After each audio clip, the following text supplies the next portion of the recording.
Bonjour, peeps. Hi, this is Neshi Lokas. Welcome to Star Nation's organization's main fan page where we do the daily card draw live stream. And so welcome. It's Tuesday, August 14th, and it's a good day at Star Nations. It's a good day right here in my home. As you can tell, we get sunshine again. It's really bright. If I sit back, it gets really bright. Oh my gosh. It has been, weather-wise, it has been very warm here and very humid. Not complaining, but just sharing. It was like 93 yesterday. It was warm. It was warm. We've had here in Wisconsin, many people wouldn't know it who are not from Wisconsin, but we do get weather over 100 in the summer times. A couple days, usually in August, and so we're getting close. We're getting close. There is, I don't know if this covers the entire United States or not, but we have kind of a rule of thumb here in Wisconsin is that for every day that it's over 100 degrees is every day when it's below zero in the wintertime.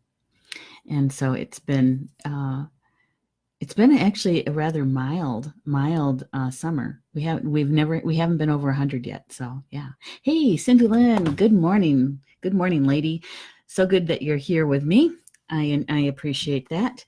Yeah, I'm going to get my phone up because Cindy Lynn, if you wouldn't mind sharing the broadcast, and I gotta find us. I know we're here. Wait a minute. Gotta refresh my screen. There we go. Here we go. I'm going to like it and I'm going to share it.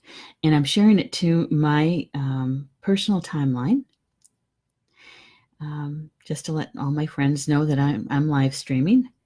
And oops. There we go. Misspelling. Actually, like I said, I think it was yesterday or the day before, it's not really misspelling. It's just the keys are just so small that sometimes, you hit the key next to it. And there we go. There. That is to my personal timeline. And then I'm going to share it to the Star Nations Radio Network closed group. And because that's where a lot of our peeps hang out. And let them know I'm live streaming. Yeah. It is pretty easy to do. It just takes a couple of seconds. A little bit longer if I have to go back and spell something correctly. And the other thing is autocorrect. There's times when I like it, but most of the time I don't like it because it changes the word and I don't realize it changed the word until after I hit send. And then I have to go back and say, oh, that's not the word I was meant to use. You know how that goes. Yeah. Cindy said, I'm already ahead of you. Thank you, Cindy Lynn. I appreciate it. She also says, yeah, I have a bad habit of doing the same thing with hitting the wrong keys. It drives my boyfriend nuts. Well, like I said, half the time I don't even realize it happened until after I hit send. And then I have to go back and do the correction, right? Right? Hey, Elise Miller just joined us. Good morning, Elise. And Mary Ann, if you're watching.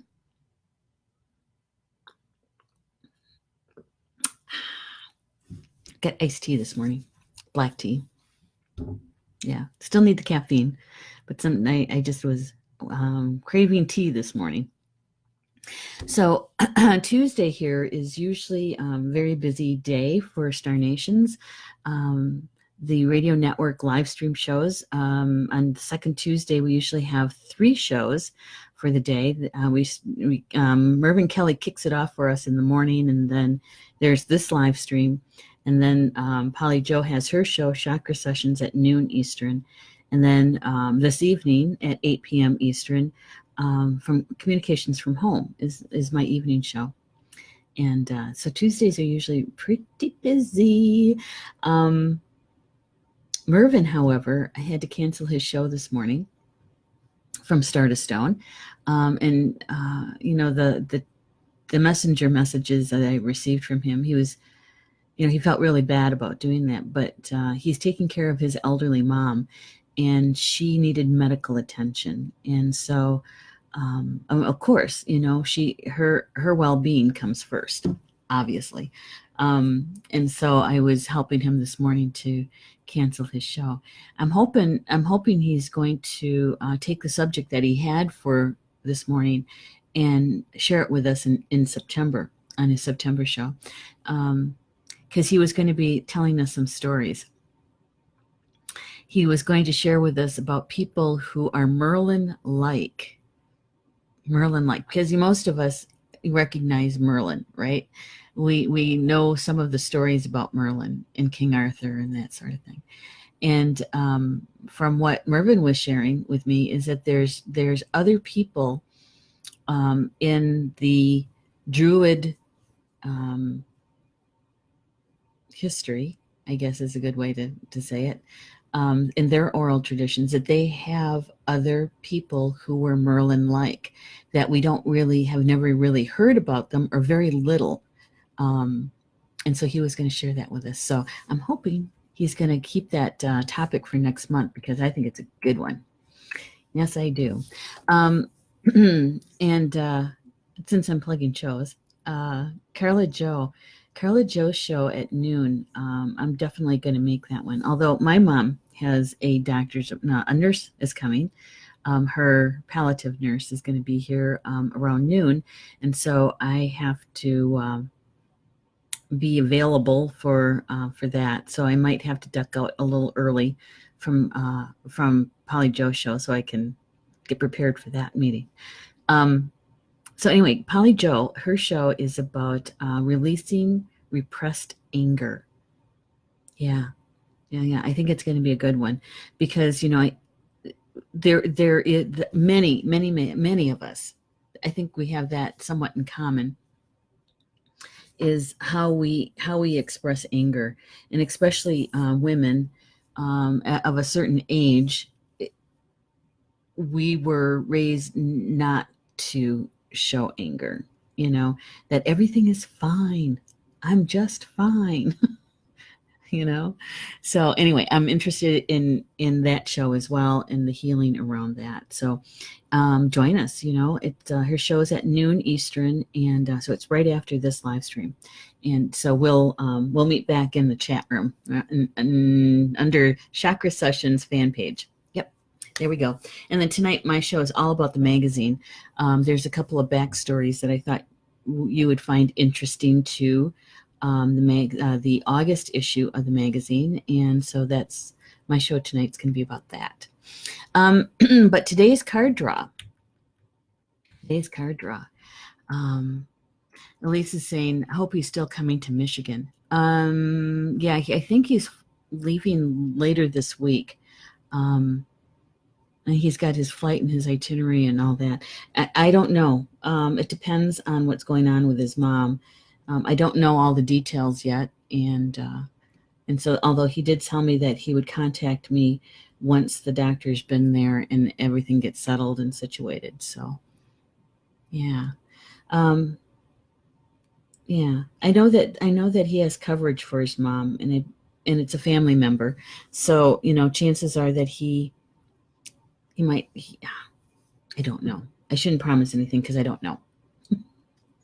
I'm not there. I'm not privy to everything. So, all right. So today's card draw. I just want to check something on my phone. Okay, here we go. There we go. All right, so today's card draw, we're using this card deck, the Sacred Geometry Oracle deck by Francine Hart. And the first card that came, because we take two cards, it is to balance the male and female energies of the information coming in so that we receive it in a holistic way, all right? So the first card that came this morning, don't want to lose my page. Forgot my bookmark upstairs. All right. So this is the first card that came, and it's the Tetrahedron.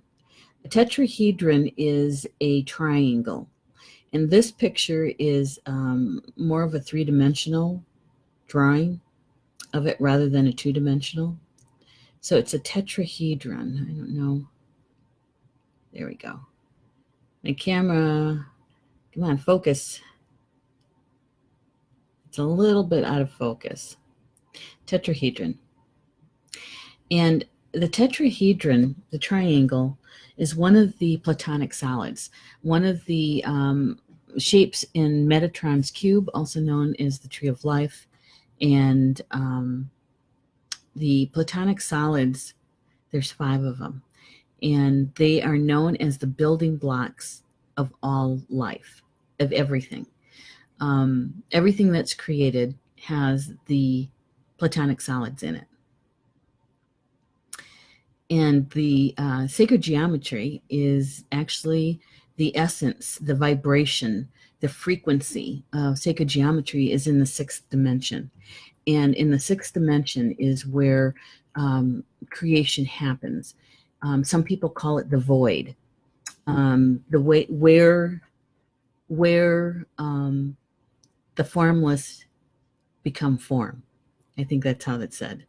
Yeah. Hey, Rob Kendall just joined us. Hello, Rob. And Amy Daniels, good morning, Amy. And Mary Summers is with us. Good morning. Every time I do that, you know what goes through my head? I don't know. I'm going to date myself here. What was the name of that children's show?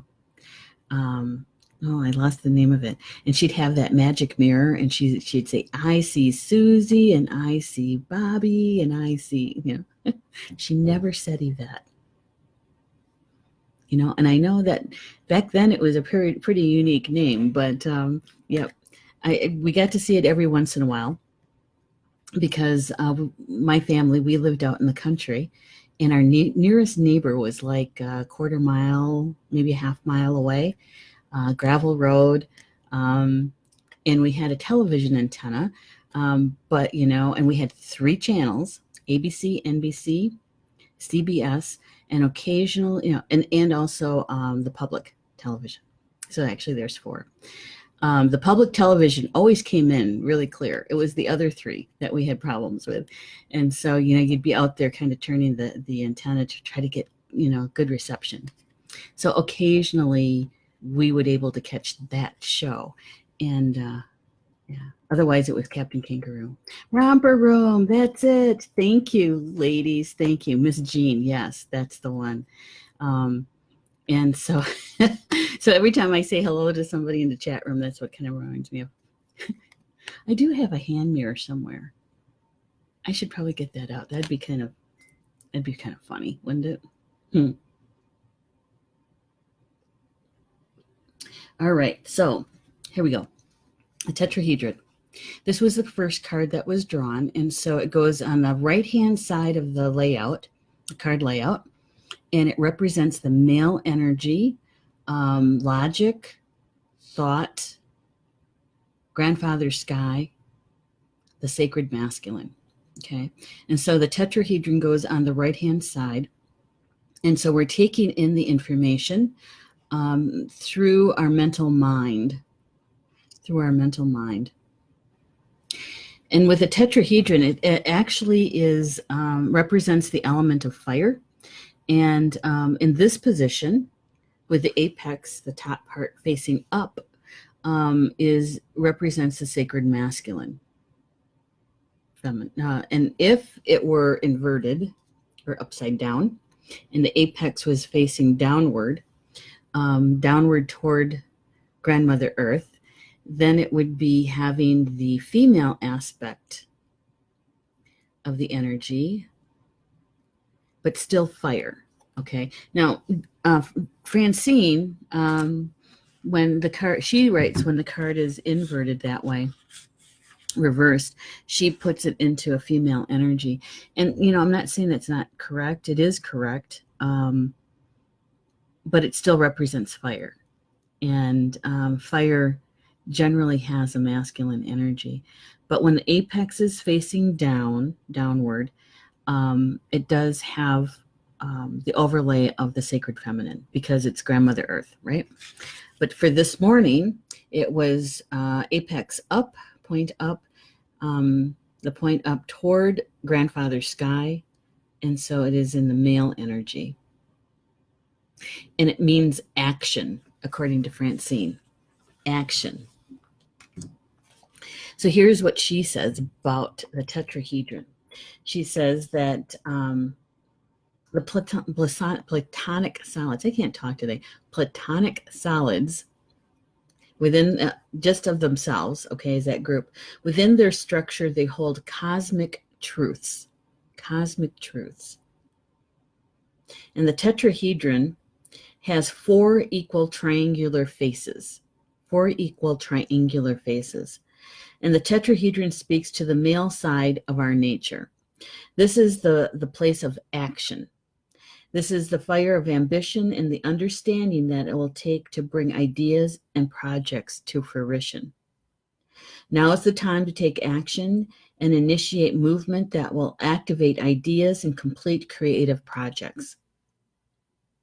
She says, simply remember to listen to your inner guidance and ensure that this action is not mere smoke and flames, but intentional movement toward your highest good.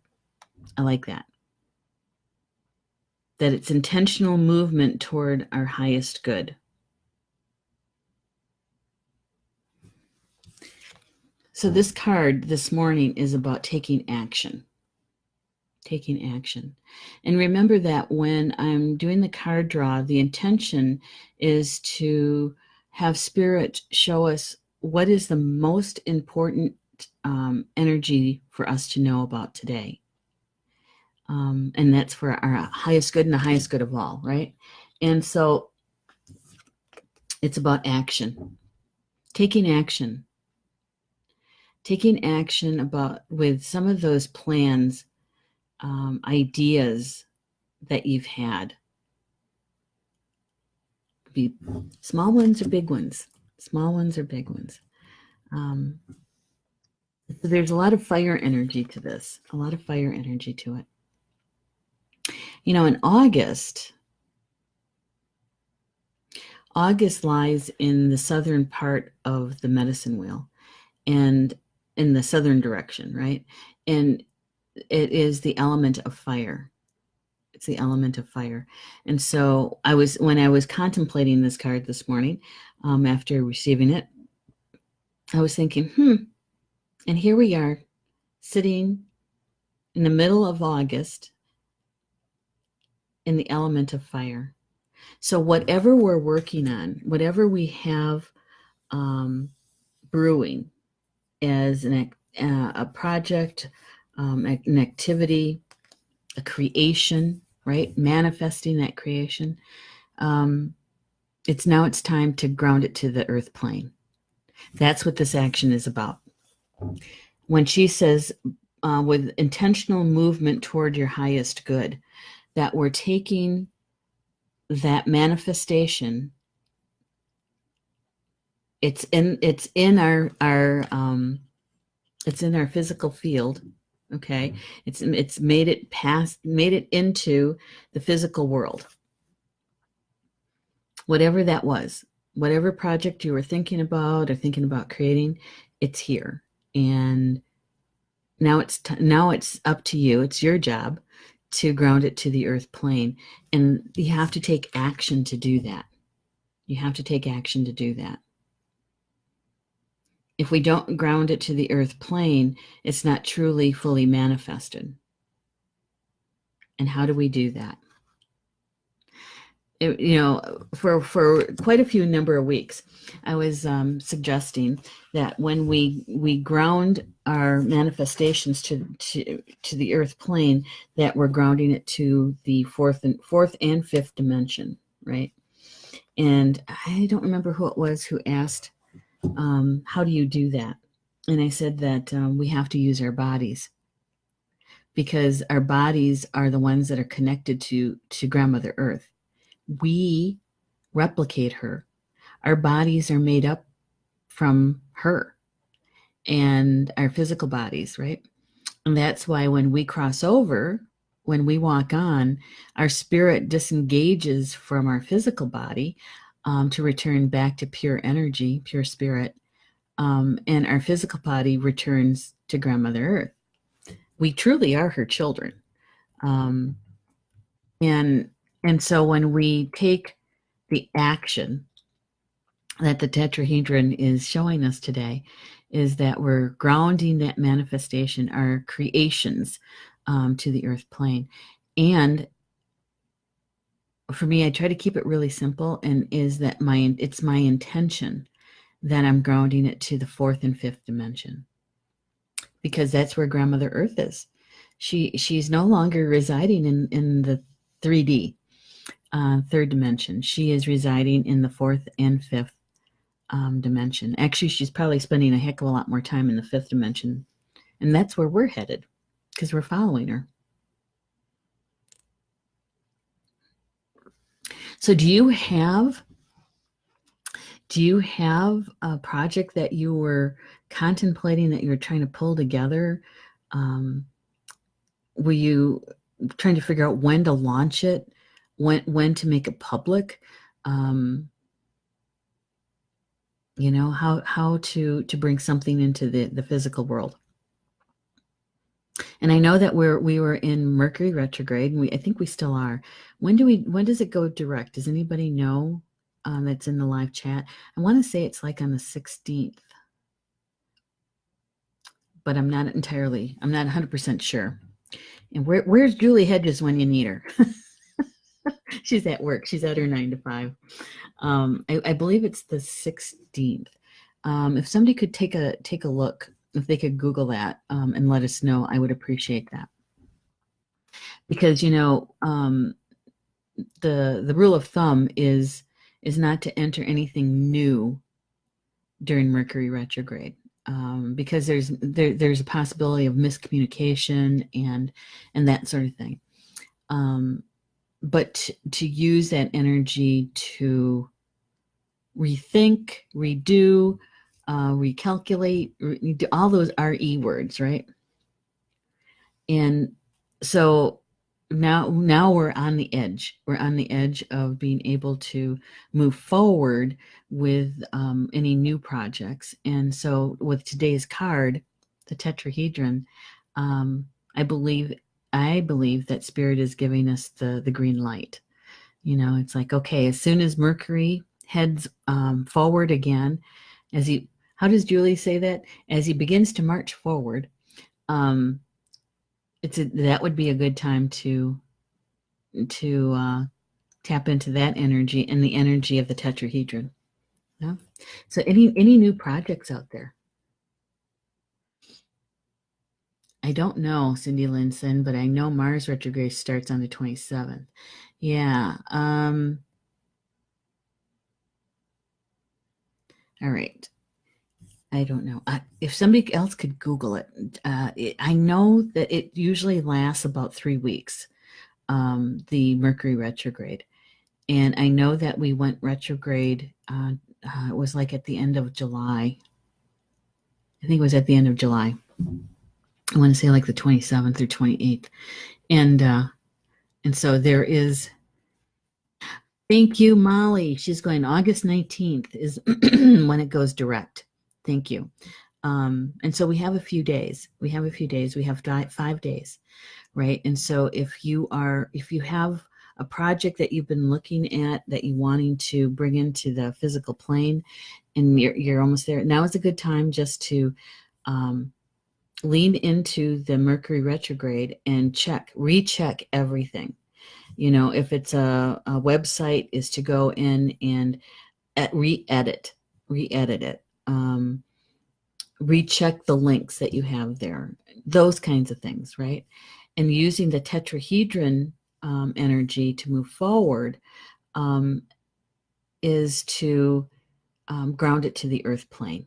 All right, so you might want to start those meditations or those intentional prayers, is whatever it is that you're working on, is to make those prayers and talking to your spiritual team, is that on August 20th, that we're grounding it, that we're going to ground it physically to the earth plane, and that I'd like instructions. I would like you to help me to what's my next best step to do that, right? That would be a good one. Lisa says they're building a teepee here, trying to. Ah, okay. Well, that's an interesting project. It really is. And I've got one going on for Star Nations that I can't really talk about in detail because we're still checking and rechecking and doing some meetings with some people. And so as soon as we're able to make that public announcement, we'll do that. But yeah, the tetrahedron, element of fire, and that's moving forward. I'm going to show that one more time for those who just showed up. This was the first card. Okay. That goes on the male side of the card layout. And the second card that came is this one. And it's called Duality. And Francine places the energy of the essence of polarity and separation with this. Duality. Okay. You know, and when we were using the Sacred Path cards, when we first started doing these live streams, there was a card there. It was talking about wholeness, right? And being whole. And I had this aha kind of moment is keeping very consciously aware of the use of our language and our words. Because for the longest time, I always referred to Earth as a school of polarity or duality. And so learning how to navigate through that, even though when your belief is that you're heading toward the oneness, right? The unity, really believing in all our relatives, all our relation. Yage Nagonan is what it's called in Potawatomi. Yage Nagonan, all our relatives, or all my relatives, actually. And so with this card, with duality, in sacred geometry, this is what Francine has to say about this. She says, polarity and division have manifested as dichotomy, prejudice, and opposition. This pretense of otherness and separation has left modern humans disconnected from themselves and has left many with constant tension, fear, and hopelessness. That's what polarity and separation can do. Right? And she goes on to say that this card speaks to understanding and releasing feelings of separation, grief, and fear. Okay? And when we are healing and doing this kind of releasing, many times, these kind of feelings, the separation, the grief, and the fear, especially the fear, is the underlying emotion of anger. So when you have the trigger of anger and feeling angry, is to look at it and go deeper. What's really underneath it? Because usually the anger is what we see or experience at the surface. Okay, but what's underneath it? What's the emotion that's really driving that feeling of anger? And so many times it's fear, right? And I'm sure Polly Jo is going to talk about this in her show that's coming up in a half hour. And what chakra does that sit in? Now, most of us who've been living our lives pretty consciously and knowing that we're a spirit having a physical experience, we've learned lots, we've read lots, we've experienced lots. And many of us know that anger that emotion sits in and collects in our liver, right? And so Yeah, we have to. I want to go to the root. Where did that start? How do we heal that? So that we can let it go, right? Learn what we were supposed to learn from it. So duality is a place. It's a place where grief. A place where grief exists in the healing process. So long as we understand that it's part of the movement. It's part of the movement toward healing, and it does not become a stuck place of pain and suffering. So grief has a place, has a purpose, because it's a step toward healing. It's when we allow the grief to take up residence long term. Okay. And we all know that there's no time limit, earthly time limit on grief. Nobody says it takes 4 days. Nobody says it takes a week. Nobody says it takes a month. It's very unique and individual to each person. And I think what Francine is saying here is that as long as we understand that it's a movement forward, it's a vehicle that we're in to express our emotions, but our destination is healing, right? Our destination is healing. And sometimes, I know that there's a saying that, and I believe this, is that you learn how to handle the grief better, differently. That you're never going to forget that loved one. You're not. You'll always have a memory of them.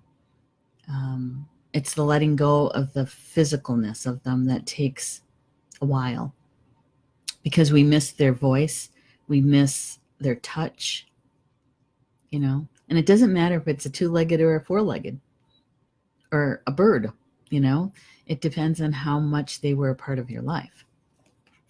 But grief is, it helps you to move forward. All right, so she goes on to say, she talks about quantum physics here. She says, quantum physics and confirmation of ancient philosophies provides proof that we are not separate and alone, but connected physically and energetically to everything in the universe. The Duality Card asks you to see separation and how it is affecting your life, and then to rediscover within yourself the joy and connectedness that is the true nature of reality. The true nature of reality.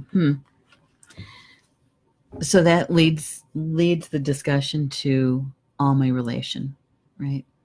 How are we connected to everything in the universe? To understand that whatever we decide, our decisions, our thoughts, our feelings affect others. Those that are closest to us.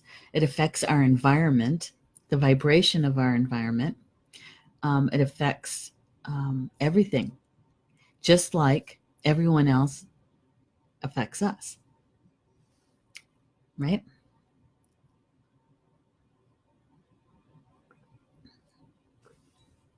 And really, this is the concept of all my relatives, all our relation, and that's everything. Everything. And some what he would call it innate objects. Innate objects. This is where some people actually say that Native Americans, those who have traditional beliefs, that they worship trees and they worship desks and those kinds of things. And that's so far from the truth. We respect them, especially the trees. Those are our relatives. And the desk piece, really it has more, because we believe that there's that everything has an essence. Everything has life and even a desk. Why? How can you say that, right? Well, it depends on what it's made out of. If it's made out of wood, it carries the life essence of the tree that that it was created from. And you also have all of the thoughts and the emotions from the people who built it. So whatever they were going through at the time gets embedded into that object, into that desk. So do we worship it? No. Do we respect it? Yes. We respect the craftsmanship of the people who created it. We respect the material that it was made from, whether it was a tree. If it was metal, then then there's the alchemy that it took to create that metal, and so there's a way to be able to take it in and honor it, respect it as a relative. It's so much easier. It's so much easier to do for our animal and plant relatives, right? But it also includes all the stars and all the planets and the sun, of course, the moon. It's everything in creation. And I think that the step in really believing that we are a part of it includes us because, especially with Grandmother Earth, humans, the two-leggeds, we tend to separate ourselves from that, like we're better than, right? Whereas under the Creator's view, we're all loved equally. We're all loved equally. That humans are no more lovable than a tree or a river, right? There's some countries that have actually put into law that certain rivers, I can't remember the countries off the top of my head, have given them rights, human rights, so they're protected.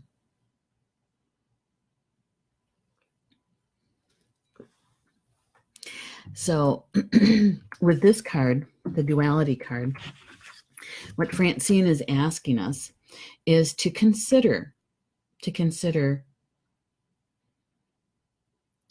what do we see in our lives that is about separation and duality. And really all she's asking us to do is notice it. Just notice it. Acknowledge that it's there rather than stepping around it, right? Or acting like it's not there, ignoring it. And just notice it. And then think about it, feel about it. How can you make a shift in a direction of wholeness and unity? In your own world, in your own life, even if it's a baby step in that direction. Is it your thoughts? Is it something tangible?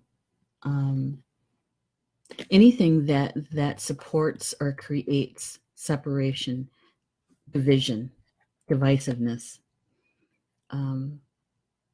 is to recognize it, name it, face it, and then how do you make a step toward unity?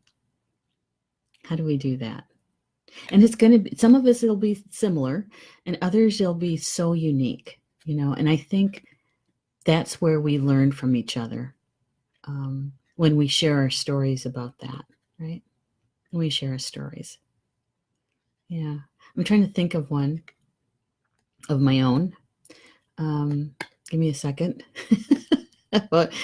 Well, okay, here's one. There is a thing about racism, right? And being a Native American woman, lived with it my entire life, noticing it's there. Growing up, you kind of learn to stay away from certain things, certain places, because it's not safe. And yet you have to be able to be who you came here to be, right?